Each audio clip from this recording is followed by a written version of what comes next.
할렐루야, 반갑습니다. 저희 가정은 잘 휴가를 다녀왔습니다. 여러분들이 기도해 주셔가지고 정말로 하나님의 은혜로 예비하심으로 하나님의 임재 안에 이렇게 거하다 온 것 같아요. 하나님의 사랑 안에 이렇게 충만히 젖어 있다 온 것 같은 그런 느낌이 들더라고요. 그래서 어떤 분들은 이제 휴가 간 장소나 그런 기간이 너무 좋지 않았습니까? 거기에 더 머물고 싶지 않았습니까? 이렇게 물어보시는 분들 계셨는데, 물론 그 장소와 시간도 너무 좋았지만 제 마음속에는 마음껏 예배할 수 있는 곳이 필요했어요. 이런 사람들이 있는 곳에서 막 이렇게 소리 지르면서 이렇게 찬양하거나 예배할 수 없었기 때문에 마음에서부터 막 더 열망해요. 그래서 수요 예배 때 제가 그 한을 풀었어요. 막 그냥 하나님 앞에 울부짖고 굉장히 휴가를 갔다 온 후에 제 마음 안에 자유함이 더 부어진 것 같아요. 저는 이 부분이 이제 아까 예배하면서도 하나님께 계속 묻고 구했었는데 여러분들 안에 조바심이 있는 것 같아요. 그 조바심은 뭐냐 하면은 예배 순서의 조바심이에요. 예배 시간의 조바심이에요. 찬양과 응배가 몇 시부터 몇 시까지고 그 후에는 무엇을 하고 뭐 이런 시간들, 그것은 뭐냐 하면은 충분히 하나님을 생각하고 하나님의 임재 앞에 머물러 있는 것을 굉장히 어려워한다라는 것을 이렇게 비추시는 것 같더라고요. 이 세상이 이 세대가 좀 묵상이 없는 세대 같아요.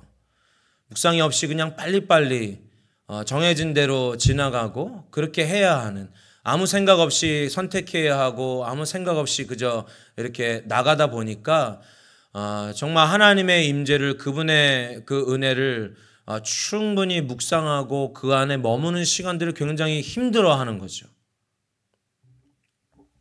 여러분들 큐티 잘하고 계십니까? 저도 이번에 이 휴가 기간 가운데 하나님이 이 말씀에 대해서 다시 한번 더 강력하게 책망하시면서 그 중요성을 말씀하시더라고요.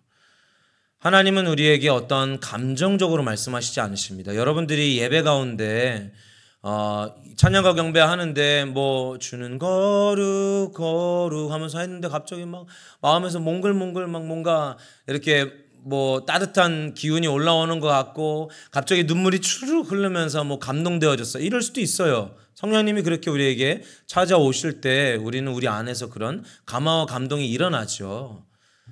그런데 그것은 어떻게 보면은 굉장히 일회적인 거예요. 오래가지 않습니다. 우리는 그 말씀 위에 서서 그 말씀에서 나에게 무엇을 말씀하시는, 그래서 여러분들이 말씀을 많이 보아야 찬양과 경배 가운데도 말씀이 생각나요. 할렐루야. 말씀이 생각나서 그 말씀이 나에게 말씀하셔야 돼요.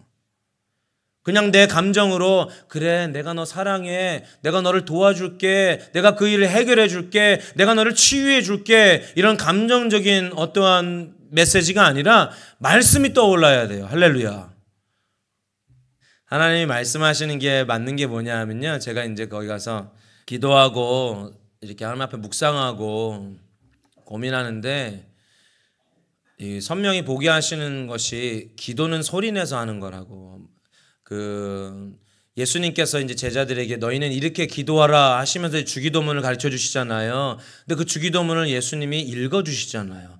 근데 읽어 주신다는 건 성경에는 단 한 가지도 의미 없는 게 없어요. 읽어 주시는 게 예수님이 자 내가 이렇게 기도하는 거야 하고 하늘에 계신 우리 아버지여 해봐. 하늘에 계신 우리 아버지. 만약에 제자들이 스승이 하늘에 계신 우리 아버지 했는데 가만히 있으면 어떻게 했을까요? 어떻게 했을 것 같아요, 현민아? 꼴밤한테 탁 때리고 따라하라고 했겠죠. 우리에게 말로 그 기도를 표현하길 원하세요. 아멘은 무슨 뜻입니까? 네? 할렐루야. 그 말씀대로 내게 이루어질 것을 내가 믿습니다. 믿음이 있는 사람은 아멘해요. 믿음이 있는 사람은요, 설교 말씀이 아니더라도요, 다른 것에 서도 아멘해요. 보니까 어떤 의미인지는 여러분 아시겠지만 말로 고백해야 합니다. 우리 중보기도 시간이 더 더 풍성해야 돼요. 하나님 앞에 울부짖고 간절하게 하나님 찾고 구하고. 예, 아멘 아멘. 2번 해야 돼요, 저렇게. 아까 우리 하나님 은혜, 우리 교회에 하나님 은혜가 있는 교회 되게 해주세요. 근데 하나님 그러시더라고. 이미 있다. 은혜가 있다. 말로 고백해야 돼요, 여러분 삶 가운데. 하나님 물론 우리가 말하지 않아도 우리 속은 아시지만 하나님 우리 아까 말씀드렸잖아요. 어떻게 하라고요? 찾으라, 두들기라. 우리 액션이 필요해요. 하나님 앞에 우리 나가는 것이 필요해요. 나가지도 않으면서 하나님 여러분들과 함께 하시지만 일하실 수가 없어요. 자꾸 구할 때 하신다고 약속하셨으니까. 뭔 얘기하다 여기까지 갔지? 아무튼 휴가 그 안에 가면서 자유함의 그 시간들, 그래서 여러분들이 예배 시간에 이렇게 찬양과 경배, 찬양을 하고 한 곡하고 중간 부분이 있잖아요. 근데 저는 개인적으로 이 간주를 잘 안 하는 스타일이거든요. 간주 전주를 잘 안 해요. 근데 이 안 했던 습관의 이유 중에 하나가 전교회에서도 간주, 전주, 후주할 때 사람들이 굉장히 어색해해요. 막 이렇게 그때 막 찬양할 때는 눈 감고 집중하다가 간, 후주, 전주 하면은 갑자기 눈을 딱 뜨고 사람들 보기도 하고 다시 찬양하면은 눈 감고 이렇게 하는데 그때에 여러분들이 하나님 묵상하시면 돼요.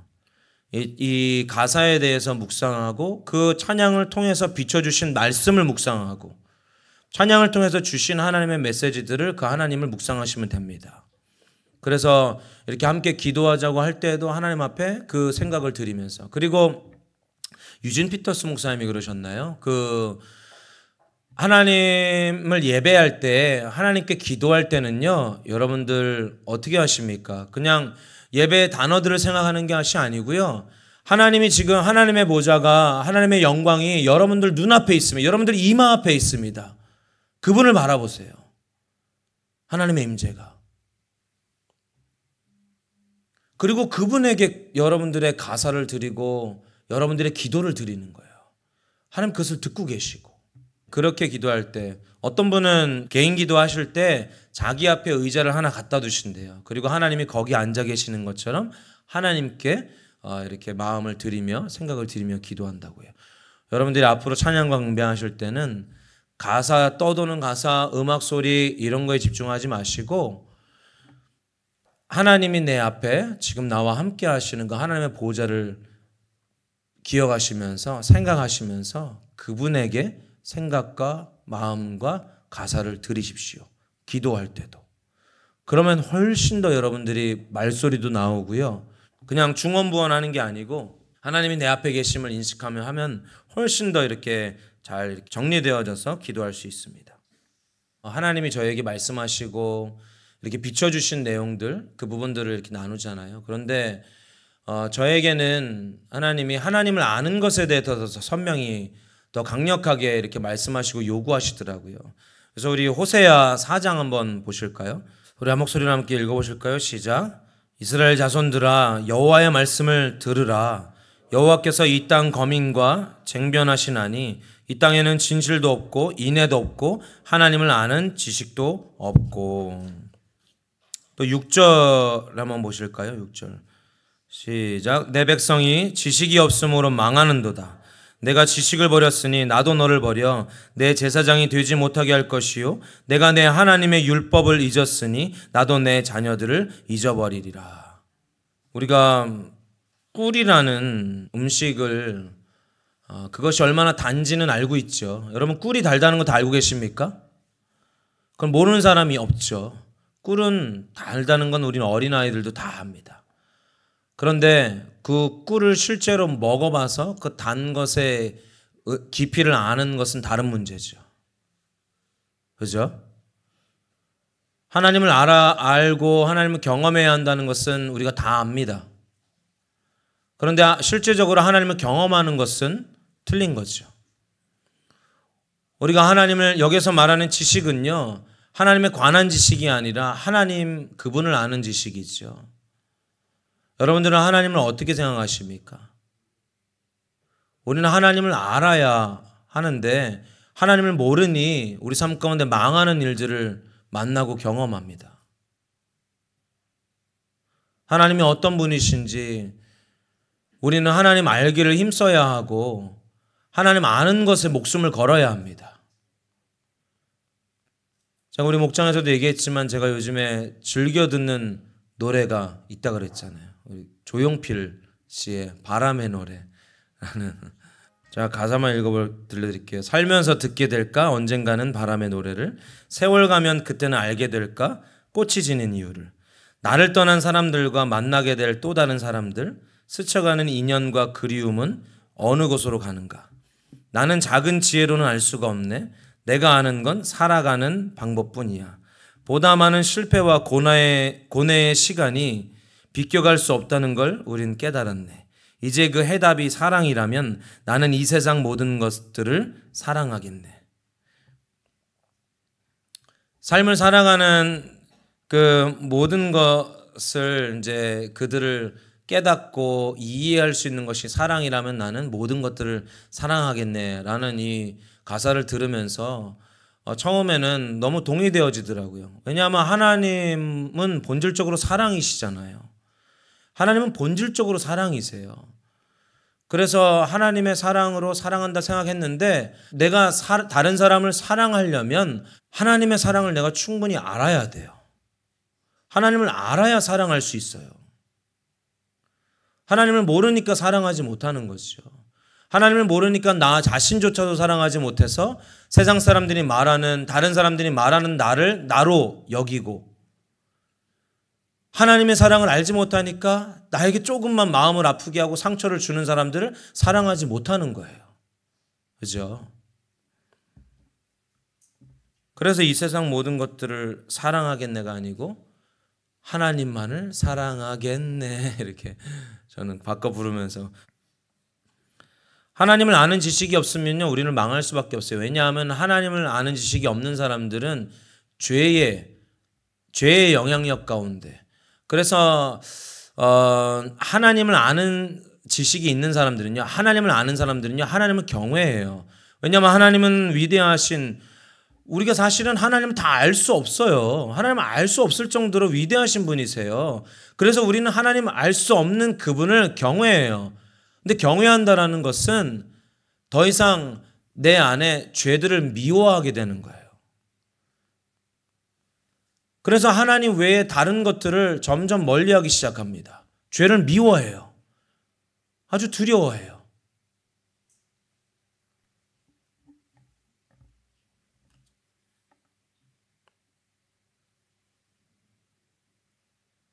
하나님을 알아가면 갈수록 그 죄들을 미워하고 온전히 하나님을 아는 것에 가기로, 하나님을 알아가는 그 과정 가운데 죄들은 하나님을 아는 것을 방해하거든요. 이 죄가 뭐라고 배웠습니까, 여러분들은? 죄는 여러 가지 그러니까 구약과 신약의 통틀어 동일하게 죄를 표현한 원어는요, 관역에서 벗어나는 거예요. 이 관역에서 벗어난다는 것은요, 하나님이 우리를 그 목적지로 데려가려고 하는 것과 벗어나게 하는 것을 의미하는 거예요.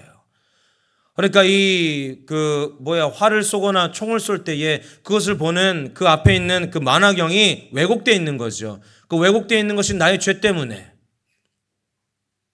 여러 가지 음란의 죄 때문에, 중독의 죄 때문에, 관계의 죄 때문에, 또 세상 사랑의 죄 때문에 다 그것을 투영해서 세상을 바라보니까 다 왜곡되게 바라보는 거예요. 하나님의 사랑으로 보면은 다른 사람이 나에게 아무리 뭐라 해도 그것을 사랑으로 여겨요.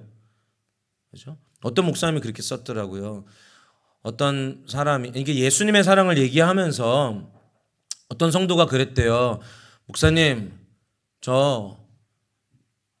목사님이 그렇게 얘기하셔서 저 상처받았어요. 그렇게 얘기하더래요. 그래서 그 목사님이 뭐라 그랬던지 아세요?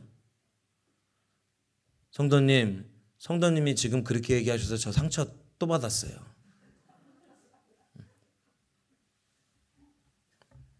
그러면서 그 형도가 그랬대요. 어떻게 교회는 예수님 닮은 사람들이 있는 곳 아닌가요? 사랑해야 되는 곳 아닌가요? 그 목사님이 탁 무릎을 치면서 옳거니 말 잘했네. 그건 우리 모두에게 해당되는 것이죠.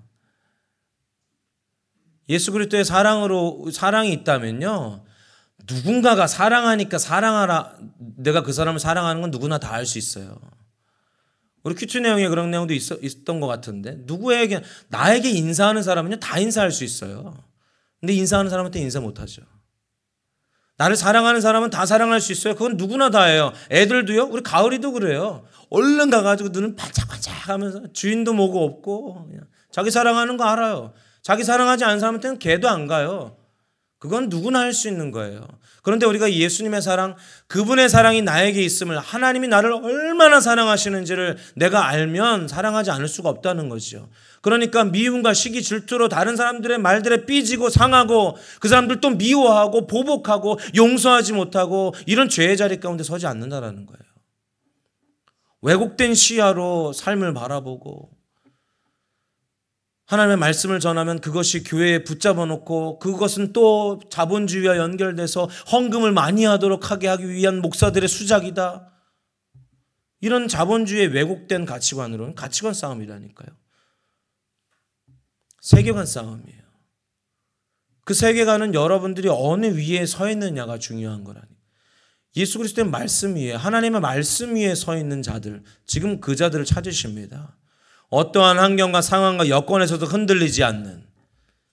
그래서 사실은 제가 오늘 그 제자 되기 위해라는 제목으로 이 설교를 준비했었거든요. 예전에 했던 건데 지금 이제 사순절 기간 동안 예수님이 이제 제자 삼는 것들, 또 그렇게 하셨던 것들, 그래서 결국에는 이렇게 십자가에 고난 당하시고 부활을 이루는 것까지 이렇게 가기 때문에 제가 이 설교를 가져왔는데요. 예수님이 제자 되기 위해서 말씀하신 게 첫 번째는 부인하라는 거거든요. 이 부인하라는 것이 무엇을 부인하는 것입니까? 자기의 옛사람을 부인하라는 거예요. 옛사람을 거절하라는 거예요.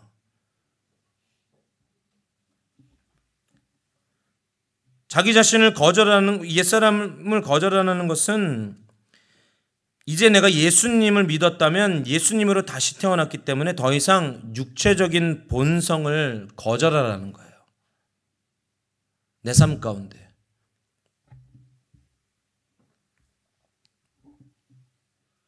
예전에는 그렇게 살아왔지만 예수님 믿었으니 이제 나는 내 육체의 본성을 따르지 않고 이제 예수 그리스도의 사신 그 길을 따라 살기로 결단하고 그 앞으로 한 발자국씩 아주 조금씩이라도 움직일 때 성령님이 우리와 함께 하시죠. 성령님이 함께 하셔서 폭발적인 능력을 허락해 주세요. 나는 조금 같다고 생각하는데 어느새 뒤돌아보면 성큼 와 있죠. 그래서 그 사람들은 그래서 여러분들이 하나님 앞에 예배할 때요, 찬양과 경배할 때, 기도할 때에 이 하나님이 여러분들에게 하신 놀라운 일들을 먼저 기억하셔야 돼요. Same God. 이 찬양이요, 여러분들처럼 거룩하게 생기고 나이가 지극하게 뭔가 이렇게 이렇게 많은 지식이 있는 것 같으신 분들이 쓴 찬양이 아니라니까요. 한번 찾아보세요. 유튜브나 이런 데에. 이 곡을 쓰고 찬양하는 이 뮤지션들은요, 너무 그냥 이 찬양이 아닌 걸로만 들으면 이 사람이 크리스천인지 아닌지 모를 정도로 외모는 그래요. 머리는 반만 깎고 한쪽은 파마를 했고 뭐 문신에 귀걸이에 뭐 이런 것도 있는데, 그런 모양이 중요한 게 아니라 그 찬양 안에 들어있는 그 깊이 있는 하나님을, 그 야곱의 하나님을 내가 부릅니다. 바다를 가르신 모세의 하나님을 내가 찾습니다. 항상 다윗과 함께 하셨던 그 다윗의 하나님을 내가 이 시간 부르짖습니다. 그리고 그 하나님은 내 삶 가운데 동일하게 역사하시는 분임을 내가 믿습니다. 찬양이요 7, 8분을 훌쩍 넘어요. 원래 가사가 더 있어요. 우리 스타일로 하다 보니까 좀 줄였는데 훨씬 더 있어요. 그 믿는 믿음을 가지고 할 때 정말 그 안에서 폭발적인 하나님의 역사, 그 동일하신 야곱의 하나님, 이삭의 하나님, 그 다윗의 하나님, 그 하나님이 그들과 함께 하셨던 그 놀라우신 하나님이 지금 내 삶 가운데 함께 하심을 여러분 믿는 믿음이 날이 가면 갈수록 자라나길 예수님을 축복합니다. 하나님을 알아야 그런데 자라나거든요. 하나님을 알아야. 하나님을 알아야 자기 자신을 버리거든요. 하나님을 알아야 자기 것을 내려놓을 수 있거든요. 포기할 수 있거든요. 더 이상 이제 내가 원했던, 내가 바랬던 이것들은 아니야 하고 과감하게 내려놓을 수 있어요. 하나님을 알아야. 하나님을 모르니까 여전히 내 삶 가운데 내가 힘이라 생각하고 내가 능력이라 생각했던 것들을 붙잡고 있는 거죠. 계속해서. 그러니 삶이 변합니까? 인격도 안 변해. 자신의 삶의 라이프 스타일도 변하지 않아. 여전히 그 하나님을 믿어도 공허함이 있으니까 여러 가지 그 공허함을 채우기 위해서 다른 것들을 찾아다녀. 술이나 담배, 사람들, 취미, 연인, 음란, 나를 채울 만한 것들을 찾아다니는 거죠. 변하지 않으니까. 하나님을 깊이 알지 못하니까. 근데 하나님을 깊이 알게 되면 더 이상 나의 육체의 소욕들, 나의 육체의 것들이 그렇게 필요하지 않다라는 것을 이제 깨닫게 되어집니다.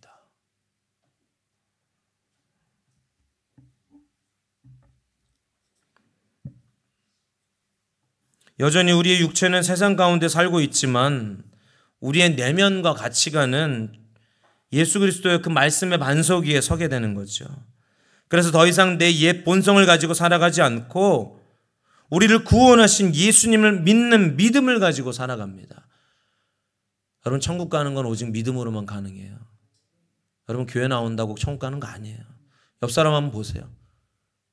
못 볼 수도 있으니까. 못 볼 수도 있어요, 정말. 그래서 자신을 부인한다는 것은요, 자기 자신의 그 옛사람을 부인한 것, 자신의 육체를 부인하는 것.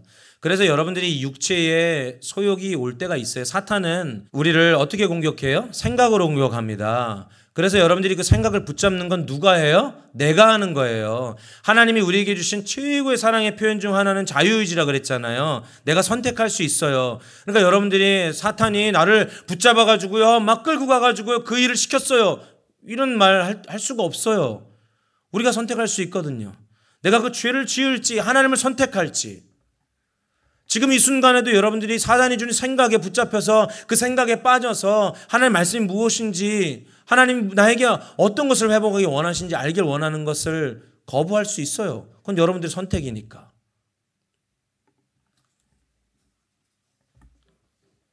여러분들 가운데 육체는 여전히 우리 세상 가운데 있잖아요. 성경에 나와 있잖아요. 내 마음은 원이로 내 육체가 연약해서 날마다 시험에 넘어진다.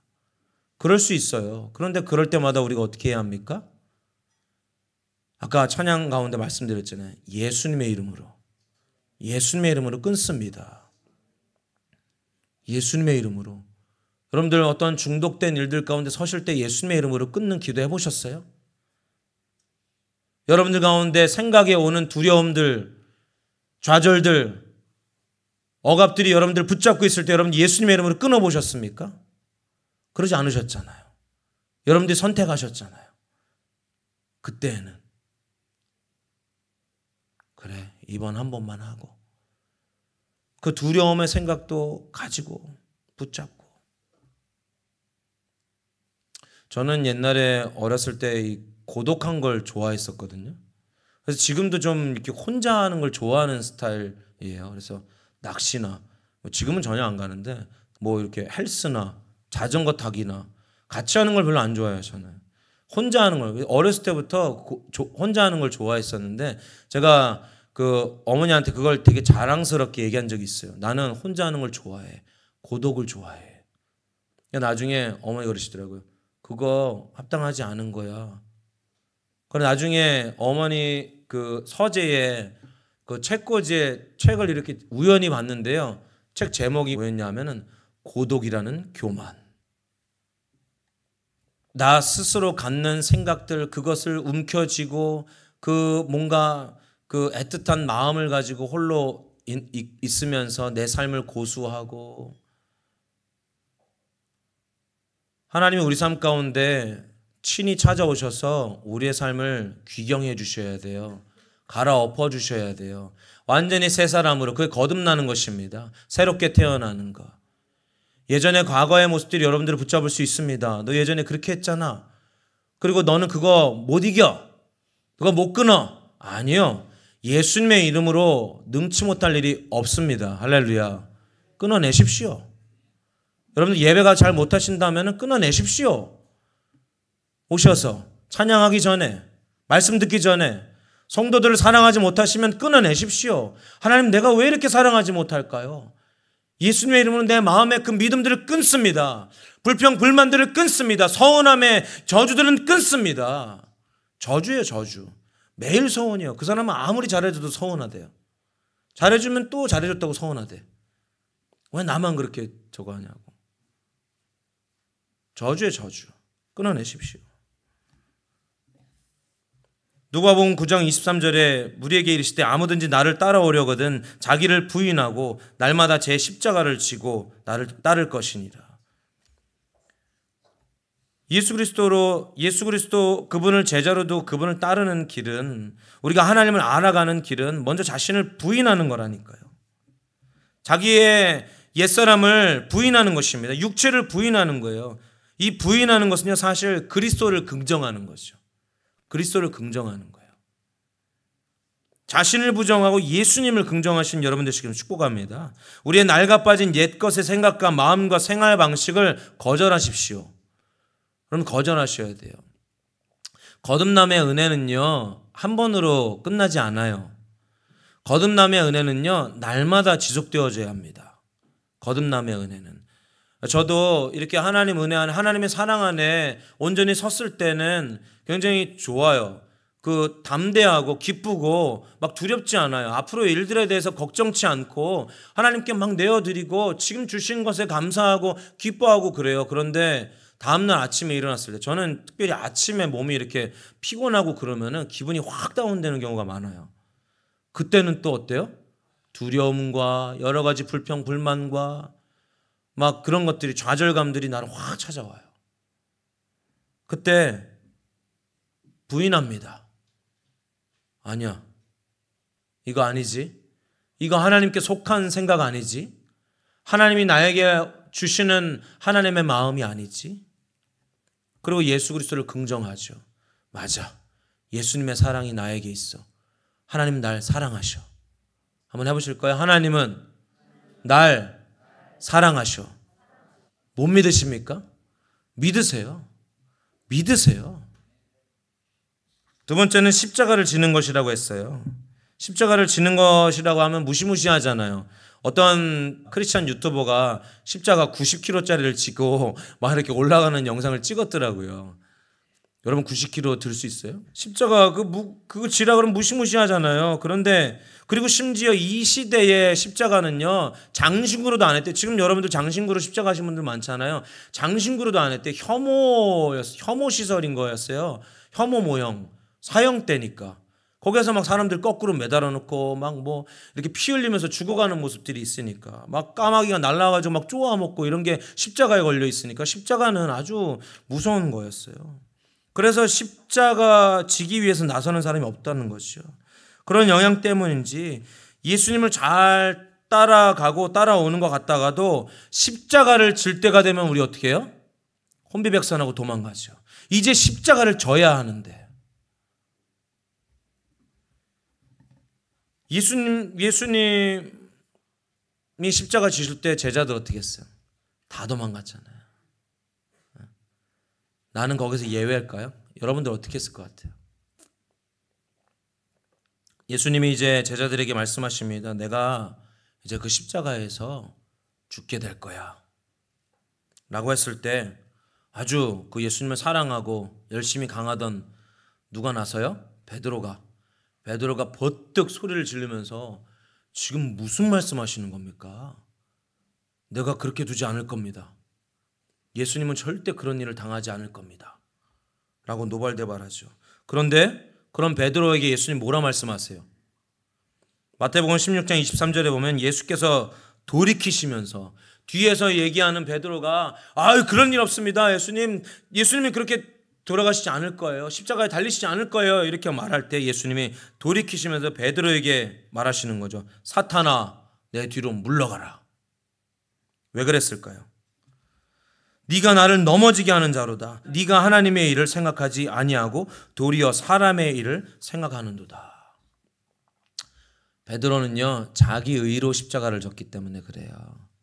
자기 행위로, 자기 승질로, 자기 열심으로, 자기 의로 십자가를 여러분 교회 안에서 지시면요, 또 세상 안에서 지시면요, 언젠간 시험 드십니다. 그건 다 틀리지만 목사님이 그 15년 동안 그 목회하시면서 연구하신 그 연구 내용 있잖아요. 3, 5, 7, 9. 3년 지나고 5년 지나고 7년 지나고 9년 지나고. 여러분들이 자기 의로 십자가 지면요, 그때 되면 나타나요. 그때 되면. 인간이 연약하기 때문에 30년도 아니고 3년이고 50년도 아니고 7년, 5년이고 자기 의로 십자가, 자기 의로 십자가를 지려고. 우리 십자가 지는 것은요, 하나님 은혜로 지는 거예요. 할렐루야. 예수 그리스도의 은혜로 지는 거예요. 여러분도 하나님 삶 가운데 질 수 없는 십자가 내가 해야지. 그래, 내가 믿는 자니까 해야지. 우리가 믿는 자로서 그 일을 했다면 이제 하나님의 은혜를 구해야 돼요. 내 힘으로 할 수 없고 하나님의 은혜로 할 수 있다는 것을 인식하며 그 십자가를 져야 돼요. 여러분 교회 안에서조차도 그 십자가 지기 어려워하시잖아요. 하나님의 은혜로 지어야 합니다. 자기 의가 아니라. 십자가 지는 것은 정확히 무엇일까요? 오늘날 우리에게 십자가 지는 삶은요, 실제로 우리에게 십자가를 짊어지고 살아가라는 게 아니고 주어진 사명을 감당하라는 것입니다. 제자들에게 주어진 사명이란 무엇입니까? 복음을 전하는 거죠. 복음을 위해 사는 것입니다. 그래서 우리는 우리의 삶의 복음이 드러나도록 그 복음이 뭐예요? 예수 그리스도죠. 예수님이 드러나도록 우리 삶 가운데 최선을 다해 살아가는 거예요. 복음을 위해 그렇게 살다 보면 때로는 희생해야 될 때도 온다는 거죠. 때로는 십자가를 질 때도 와요. 그때 우리는 과감 없이 십자가를 져야 돼요. 때로는 내 삶 가운데 내 사업을 포기하더라도, 내 건강을 포기하더라도, 내 가정을 포기하더라도 십자가를 질 때는 지어야 돼요. 그런데 내가 두 개 다 하려고 그러잖아요. 내 삶 가운데 내가 해야 되는 것도 내가 확 쥐고 십자가도 지고 이거 이렇게 하면서 가길 원하잖아요. 아니에요. 우리는 십자가만 지면 돼요. 그러면 하나님 우리 삶 가운데 허락해 주신 그 일들은 주님이 감당해 주세요. 그게 은혜예요. 그런데 이것도 내가 하니까 이건 다 자기 의란 말이죠. 이렇게 하다가 안 되면 이쪽으로 기울어지고, 이렇게 하다 안 되면 이쪽으로 기울어지고.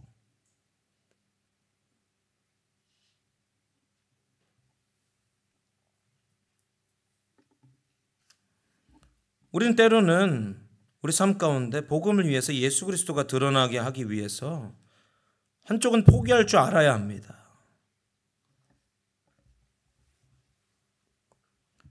우리가 포기하고 예수 그리스도의 멍에를 매는 것은요, 너무도 귀하고 소중한 거예요. 마태복음 11장 29절에서 30절 보면은 나는 마음이 온유하고 겸손하니 나의 멍에를 메고 내게 배우라. 이 멍에가 뭐겠어요? 이 멍에가 뭐겠어요? 십자가겠죠. 십자가를 통해서 우리는 배워요. 십자가를 통해서 겸손을 배우고, 십자가를 통해서 사랑을 배우고, 십자가를 통해서 헌신을 배우고, 십자가를 통해서 옳은 길에 서는 것이 무엇인지 그 용기를 얻고 위로를 받고. 그러면 나오는 말이 뭐냐면 나의 마음이 온유하고 겸손하니 나의 멍에를 메고 내게 배우라. 그리하면 너희 마음에 쉼을 얻으리니. 할렐루야. 여러분 쉼 없는 이유를 알겠죠? 왜 마음이 맨날 공고한지 알겠죠? 왜 맨날 교회는 나와도 예배는 드려도 말씀을 보아도 마음이 맨날 한 구석에 뭔가 피곤하고 뭔가 그런 그 이유 알겠죠? 십자가를 안 매서 그래요. 십자가 앞에서 안 배워서 그래요. 그러면서 하시는 말씀이 이는 내 멍에는 쉽고 내 짐은 가벼우니라. 예수 그리스도의 멍에를 매는 것을 결단하고 설 때요, 나의 삶의 일들은 가벼워집니다. 근심 걱정이 사라지는 거예요. 내 사업에 대한, 내 자녀에 대한, 내 건강에 대한, 내 미래에 대한. 하나님이 이끌어 가실 것을 기대하고 신뢰하거든요. 하나님 나를 그렇게 내버려 두지 않으시거든요. 하나님 나에게 일용한 양식을 채워주시. 설사 내가 삶 가운데 어려운 일을 당한다 할지라도 그것이 하나님 보시기에 합당하니까 나에게 주시는 거예요. 아니 전능하신 하나님이 나에게 그게 합당하니까 주셨다는데 뭐가 두렵습니까? 할렐루야.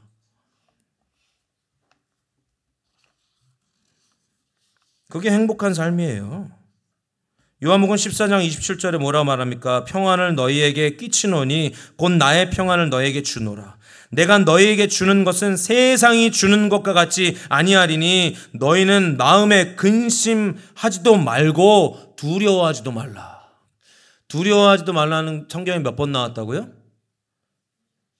네, 166번 말했대요. 사랑하라 보다도 더 많이 말했대요. 두려워하지 마라. 왜 그랬을까요? 그러니까 너무 두려워하니까 그렇게 말씀하셨겠죠. 그리고 두려워할 필요가 없기 때문에 두려워하지 말라는 거예요. 왜? 위대하신 하나님 아버지 안에 우린 있으니까. 그분이 우리 하나님 아버지인데. 제자들은요, 하나님을 위해 기꺼이 십자가를 짊어질 때 그 짊어지는 삶을 살 때에 인생이 쉽고 가볍고 편안하고 기쁘고 행복합니다. 제자의 삶은 그런 거예요. 일반적인 행복의 정의를 여러분 아십니까? 일반적으로 가장 기쁘고 행복한 절정의 상태를 뭐라고 표현해요? 황홀하다. 영어로는 엑스타시라고 표현하는데 불교 용어를 해서 죄송하지만 불교에서는 이것을 삼매라 그러는데요. 그래서 우리가 무슨 삼매경에 빠졌다 이렇게 얘기하잖아요. 그것은 무아지경, 그러니까 나 자신의 현실이 사라지고 나의 지금 상태와 그런 자아가 사라진 상태를 의미하는 거예요.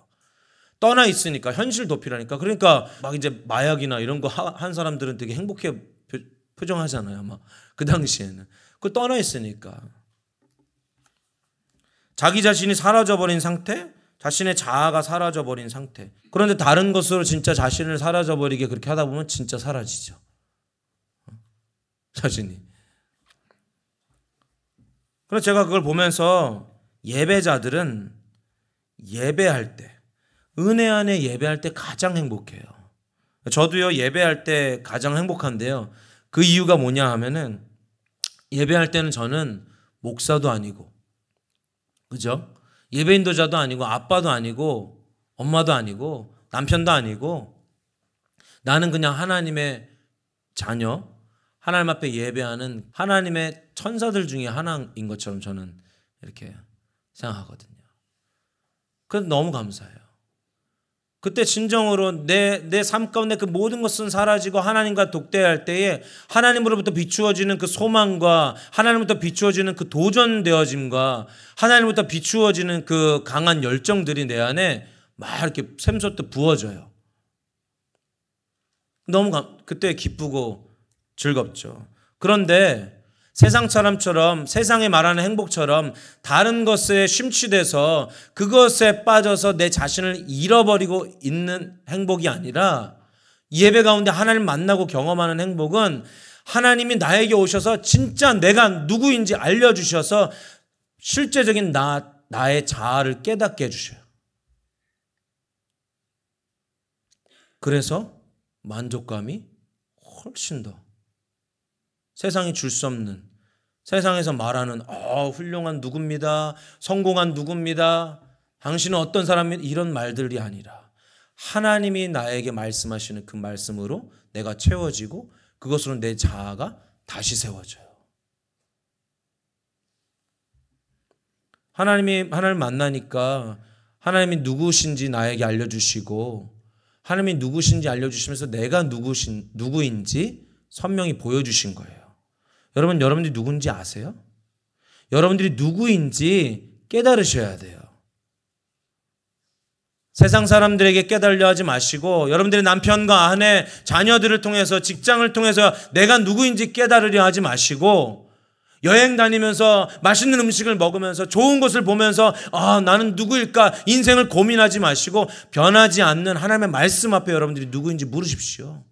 분명히 말씀하실 거예요. 네가 누구다. 자신이 누구인지 아는 것은 굉장히 기쁜 거예요. 제 머리가 좀 깔끔해지지 않았나요? 제가 미용실에 갔다 왔어요. 근데 미용실에 갔는데 제가 발견한 게 있어요. 예전에는 잘 몰랐는데, 그리고 제가 스스로 머리를 자를 때에는 그냥 막 잘랐거든요. 내가 원하는 대로. 근데 미용실에 가서 보니까 그 미용사가 참고로 그 미용실은 남자만 가는 미용실인데 1시간을 이렇게 잘라줘요. 1시간을 이렇게 꼼꼼히 보면서 하면서 내 머리를 설명을 해주는 거야. 그러니까 내가 내 머리를 알겠더라고요. 별로.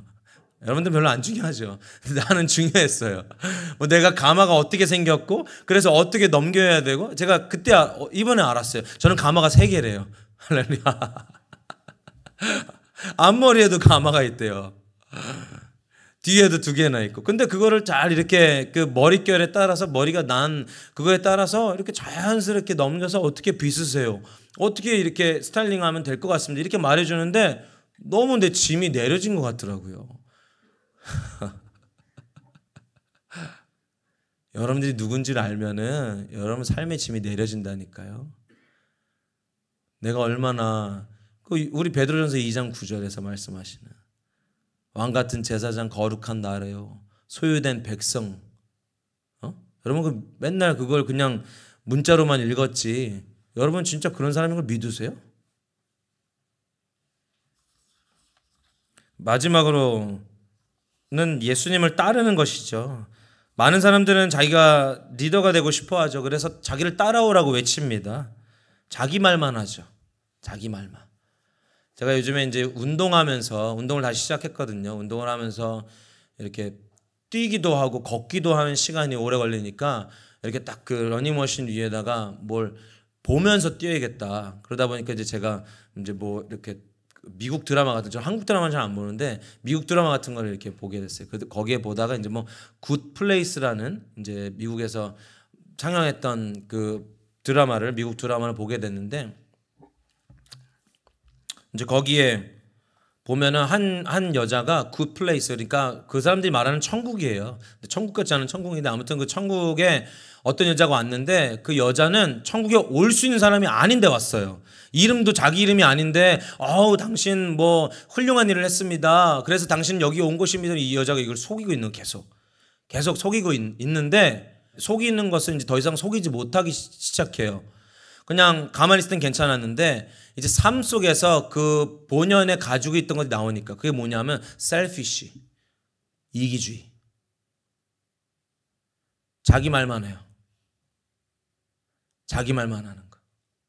안 들어요. 남의 얘기. 거기 소울메이트가 이렇게 붙어요. 소울메이트가 붙은데 공교롭게도 그 소울메이트는 그 윤리학 교수인 거야.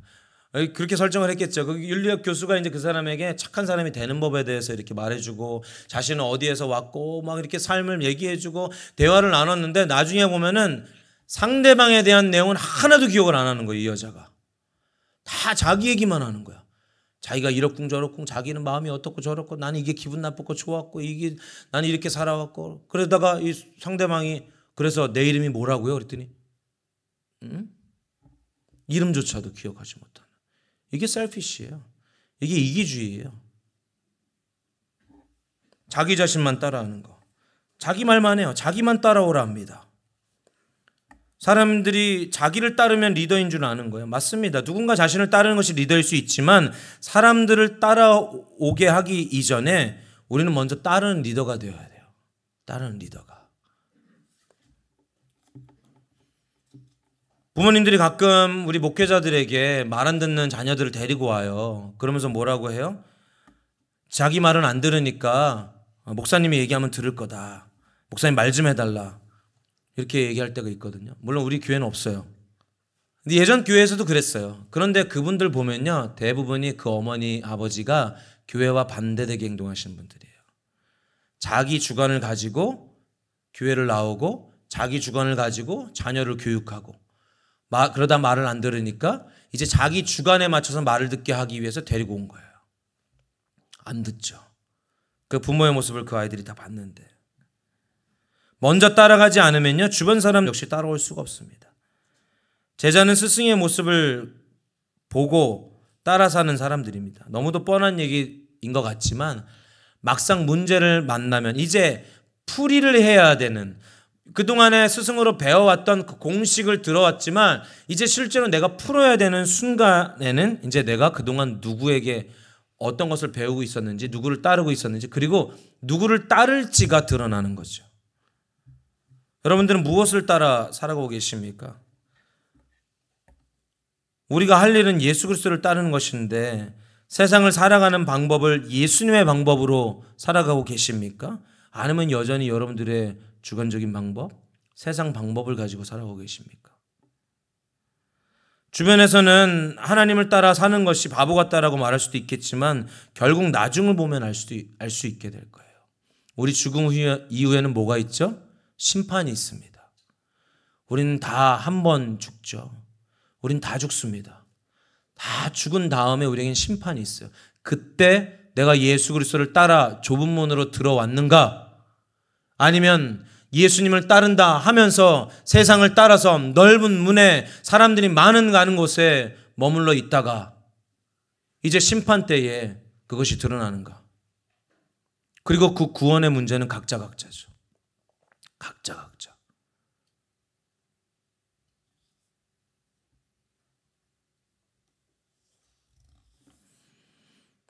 예, 말씀 마칩니다. 우리 분열교회가 하나님을 더 아는 교회 되길 원합니다. 이제는 조금 더 성숙하고 무엇인가 한 단계 더 자라나는, 이 시대에 찾고 있는 어른이 있는 교회가 되길 원합니다. 예수님을 믿는다고 하는 것도, 하나님을 믿는다고 하는 것도 그저 종교적인 관점이나 관념, 또는 교회의 분위기라든지 목사 또 성도들, 그런 것들로 이 교회를 나오는 분들이 아니라 정말 하나님의 임재를 사모하고 하나님을 만나길 열망하고 추구하며 그것을 목숨처럼 여기며 나오시는 우리 분열교회 되길. 자, 우리가 잠깐 기도하겠습니다.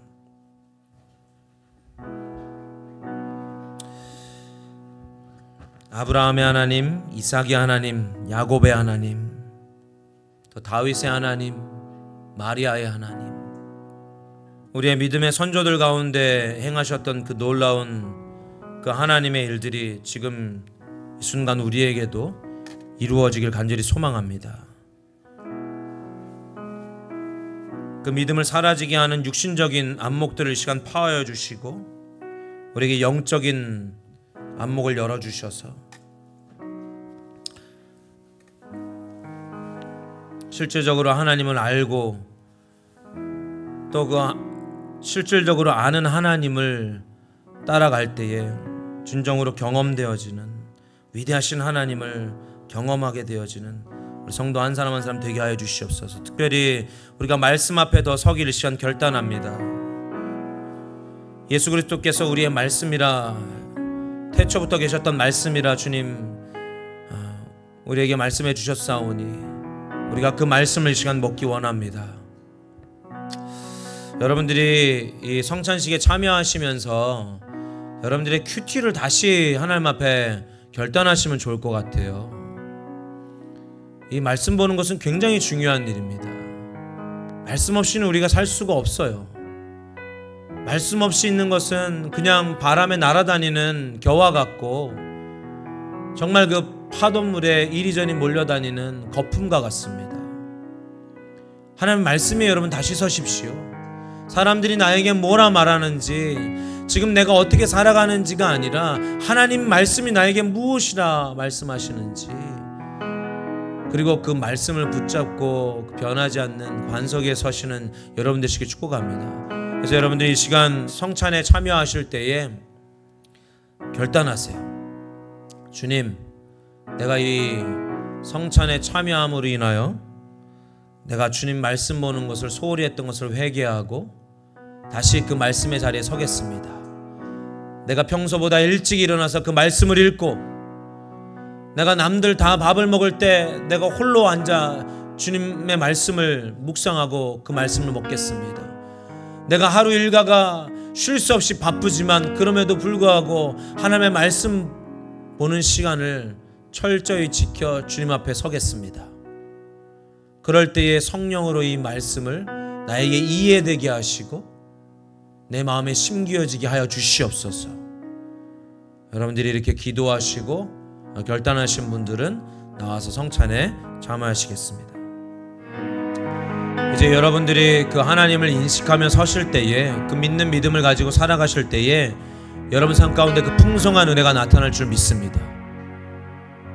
여전히 여러분 자신을 믿고 여러분 환경을 믿고 여러분 삶에 일어나는 일들에 눈이 가 있다면 그것으로 머물겠지만, 여러분들이 그 위대하신 하나님 아버지 위에, 그분의 사랑하심 위에 서 있다는 것을 믿는 믿음을 가지고 있을 때에, 그리고 그분이 우리를 푸른 초장 쉴만한 물가로 인도하시고 나를 지키시고 보호하시며 언제나 늘 나와 함께 하신다는 것을 믿는 믿음을 가지고 있을 때에 여러분들의 삶은 푸른 초장의 삶, 여러분들의 삶은 쉴만한 물가에 있는 삶, 여러분의 삶은 날마다 보호를, 그 지킴이 있는 삶을 살게 될 것입니다. 그것이 풍성한 믿음이에요. 그건 비밀이에요.